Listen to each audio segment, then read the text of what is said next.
안녕하세요. 중등 영어교사 클로이쌤입니다.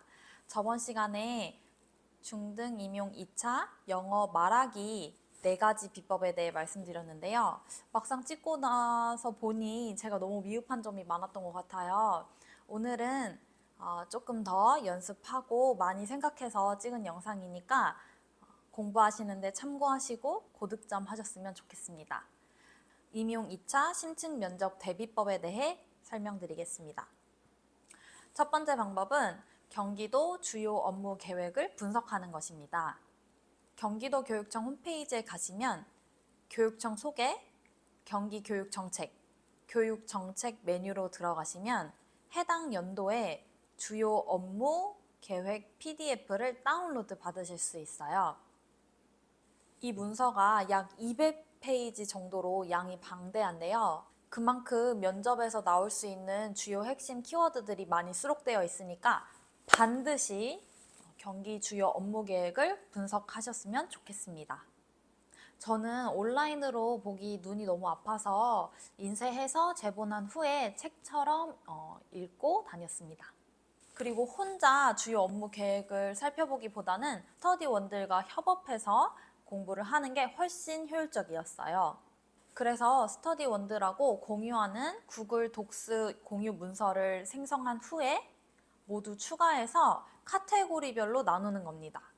경기 주요 업무 계획 카테고리별로 나뉘어져 있는데 그것을 주요 업무 계획에 나와 있는 키워드를 한 켠에 정리를 하고 또 시중에 판매하고 있는 면접 교재 안에 내용을 추가해서 단권화를 하는 거예요. 면접에서 경기 교육 정책을 기반으로 답변을 하시려면 이러한 방법이 매우 효과적입니다. 이런 식으로 전체 맥락을 보는 연습을 충분히 하셔야 답변하실 때 교육 정책에 맞는 키워드를 적절하게 녹여서 답변하실 수 있으실 거예요.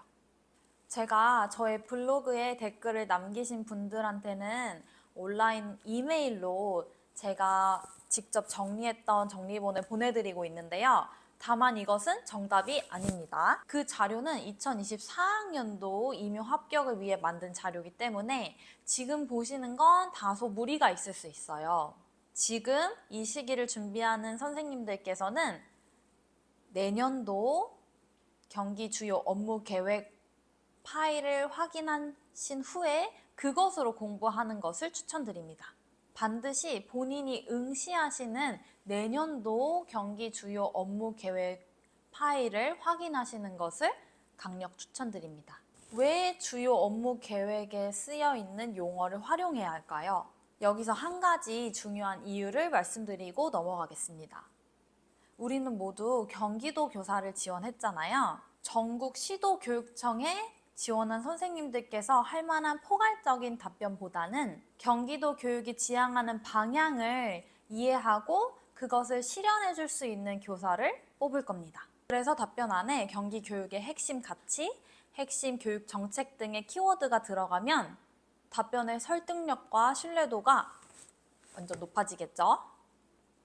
솔직히 말씀드리면 저도 경기 교육 주요 업무 계획에 들어있는 키워드를 적극적으로 활용을 해서 고득점을 했다고 생각합니다.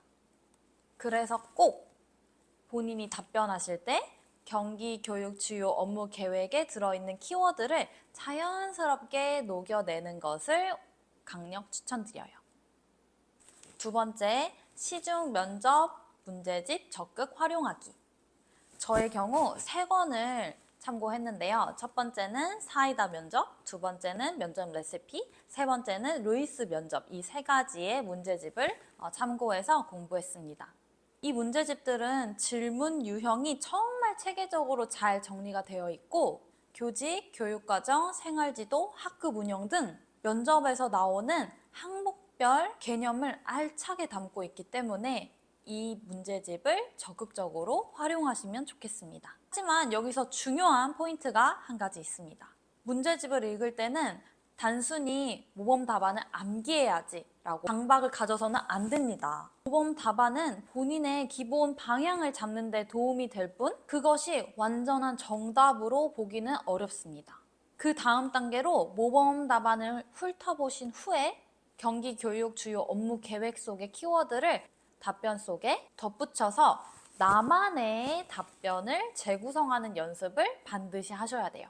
그래야 본인 답변에 깊이가 생기고 정책 기반의 답변이라는 인상을 면접관들에게 줄 수 있습니다. 또한 답변을 외워서 발화하는 위험성에 대해 추가해서 말씀드릴게요.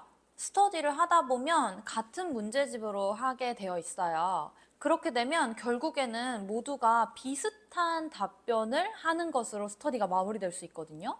비슷한 키워드, 비슷한 사례, 비슷한 문장 구조, 이런 답변만 주장창 연습하시다 보면 어쩔 수 없이 그 익숙한 틀에 벗어날 수 없게 됩니다.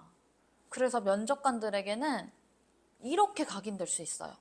교직권이 확립되지 않은 그저 평범한 지원자.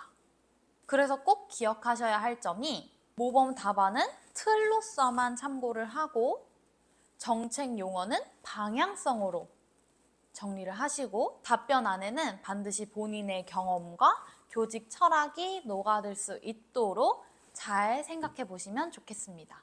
이 세 가지가 모두 충족된다면 비로소 면접에서 차별화된 답변으로 고득점 하실 수 있으실 거예요. 마지막으로 이렇게 방대한 내용을 어떻게 영어로 번역해야 하는지 벌써부터 지치신 분들을 위한 꿀팁입니다. 저는 아까 말씀드렸다시피 주요 업무 계획과 시중 문제집에 있는 내용을 공유 문서의 스터디원들과 함께 정리를 했다고 말씀드렸어요. 그 정리할 때 저는 바로바로 즉각적으로 영어로 번역을 했습니다. 예를 들어 구글 독수에 정리를 하실 때 한국어 개념 옆에 영어 구를, phrase를 정리하는 거예요. 이 번역에서 중요한 건 정확한 용어를 그대로 번역하는 게 중요한 게 아니고 면접관들이 그게 대체 어떤 용어를 지칭하고 있는지, 무슨 말을 하는지 정확하게 전달하는 것이 가장 중요합니다. 사실 제가 지원했을 때 당시 2년 전만 하더라도 저는 챗GPT를 잘 활용하지 못했던 것 같아요. 지금은 챗GPT와 같은 생성형 AI가 너무 잘 되어 있잖아요. 그래서 한국어로 먼저 정리를 하시고 GPT나 제미나이 같은 생성형 AI를 적극적으로 활용하시는 것도 좋은 방법일 것 같아요.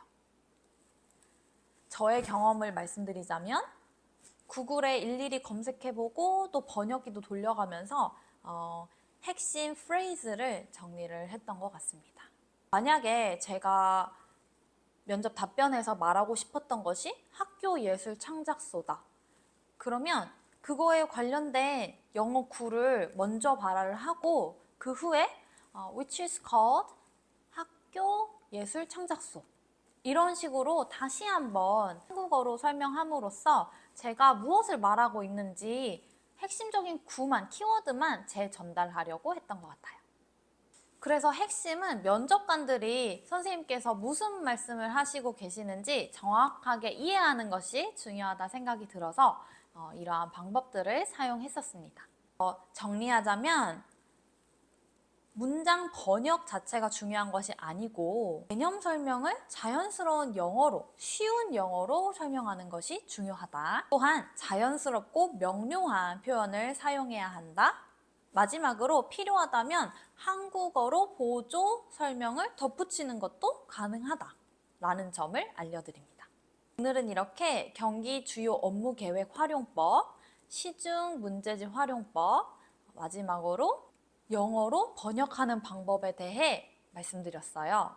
심층 면접은 단순히 지식만 전달하는 자리가 아니고 내가 실제로 무엇을 믿고 어떻게 교육할 사람인지를 증명하는 자리이기도 합니다. 경기 영어 교사로서 선생님들의 생각과 교육 철학이 잘 드러나는 답변을 만들기 위해서 제가 오늘 드린 3가지 비법을 잘 한번 본인의 심층 면접 답변에 여러분의 생각과 교육 철학이 잘 드러나게 이 3가지 방법을 염두에 두고 꼭 연습해 보셨으면 좋겠습니다. 지금까지 심층 면접 고득점 비결에 대해 말씀드렸고요. 제 유튜브 댓글이나 블로그에 또 궁금하신 점이나 나중에 다뤄줬으면 하는 점이 있으시다면 자유롭게 코멘트 남겨주시면 감사하겠습니다. 오늘도 시청해주셔서 감사합니다.